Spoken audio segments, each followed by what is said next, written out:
Welcome to Local Edition. I'm Brad Pomerance. We're in Sacramento today. We're joined by my senator. Yes, she is my senator. Her name is Holly.J.Mitchell. She represents significant portions of Los Angeles County. And recently, you took your staff, LA and Sacramento, on a retreat. Yeah. And it wound up being pretty darn productive. Very. You know, I come from nonprofit management. In the nonprofit sector, we spend a lot of time thinking through our vision, our goals, and doing real strategic planning.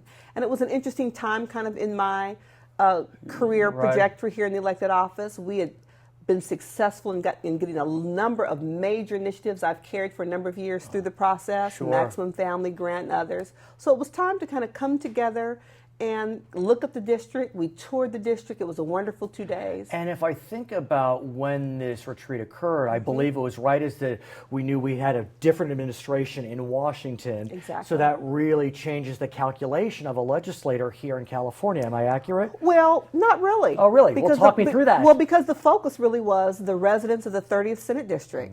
And so my Sacramento staff got to tour communities, nonprofit agencies, schools. We got to talk about what's happening in the district and form our agenda based on that. And what's so interesting about your district, a district in which I live, it is so darn diverse. And when I say diverse, I mean economically diverse, ethnically diverse, educationally diverse, job market diverse, climate diverse. You got, kind of close to the coast is cold and warm. Right. And that's why I love it. It's the district in which I was born and raised. Yeah.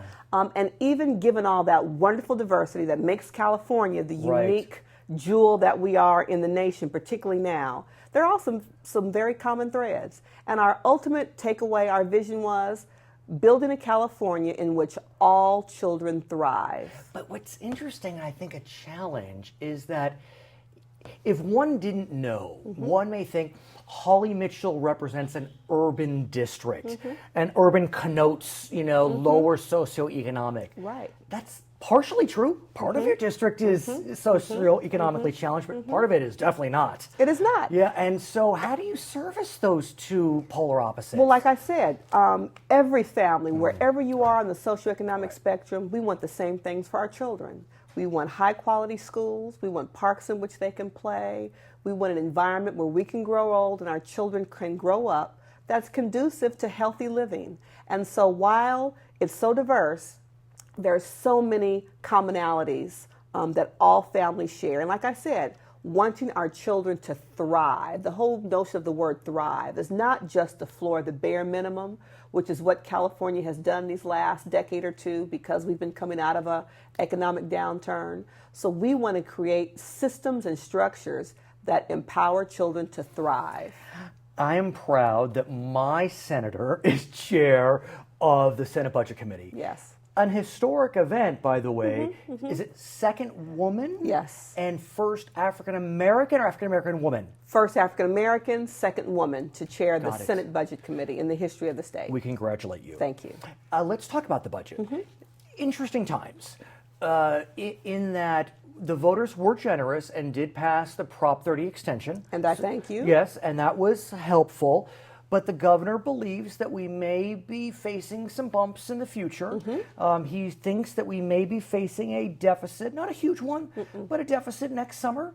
1.6 billion, better than 25 billion. Much better. Yeah. Yes. But talk me through this. These are challenges for you. They are challenges. And what I said at our initial budget meeting this year, and what I've said to the press and my staff, and what I fundamentally believe is the real deal will manifest in the May revise. Of course. It is such a small deficit. As the Mac Taylor, our ledger analyst, said in committee, you have a small budget problem. And having lived here and been staff here and been a legislator here during years when we had massive budget problems, this is a budget problem I'm ready and willing to tackle. But let's talk about Mr. Taylor.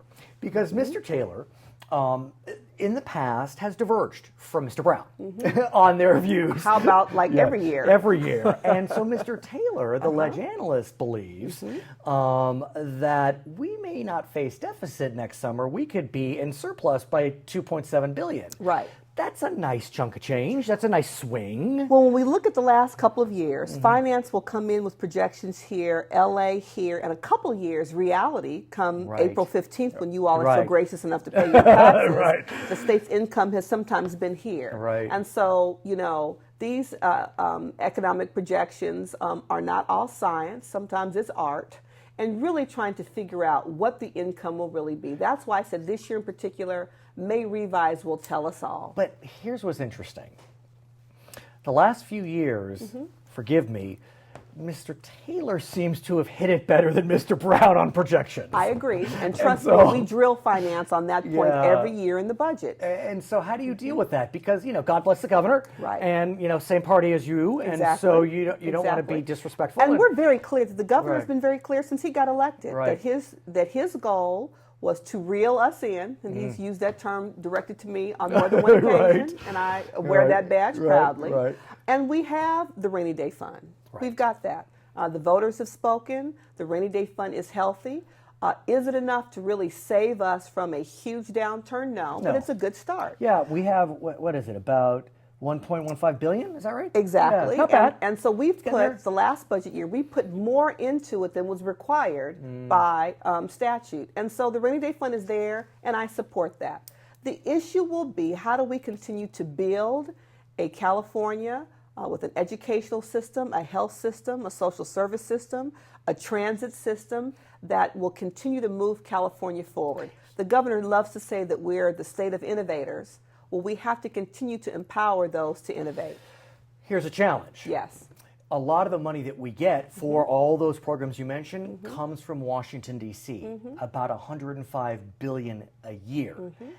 And we have a new administration in Washington, We D.C., and we don't know whether that money is going to flow for a variety of reasons. Could it be because of sanctuary status it's declared, whatever that means, we won't go there?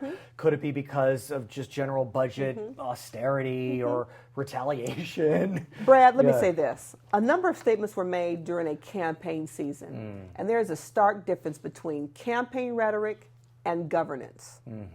And so we've seen a lot of executive orders, all of which I fundamentally disagree with and think that they are not in the best interest, nor do they reflect American values.